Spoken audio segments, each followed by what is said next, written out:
تازہ ترین ویڈیوز کے لیے چینل کو سبسکرائب کر کے بیل آئیکن اور آل نوٹیفیکیشن پر کلک کریں تاکہ آپ کو ملے ہر خبر سب سے پہلے۔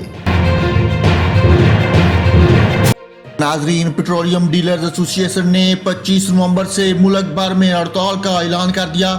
پاکستان پیٹرولیم ڈیلرز ایسوسی ایشن کے سیکرٹری اطلاعات نعمان علی بٹ کا کہنا تھا کہ پیٹرول پمپس 25 نومبر سے بند کر دیے جائیں گے، جبکہ آزاد کشمیر اور گلگت بلتستان میں بھی پیٹرول پمپس بند ہوں گے۔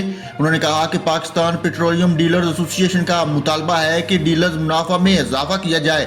حکومت نے ہمارے مطالبات تسلیم نہیں کیے۔ جب تک ڈیلرز مارجن 6% نہیں کیا جاتا، حکومت سے مذاکرات نہیں ہوں گے۔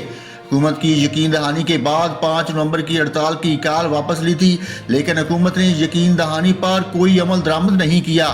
اس سے پہلے پیٹرولیم ڈیلرز ایسوسی ایشن نے 5 نومبر سے ہڑتال کا اعلان کیا تھا، تاہم ہڑتال کی کال وفاقی وزیر حماد اظہر اور سیکرٹری پیٹرولیم سے ملاقات کے بعد واپس لی گئی تھی۔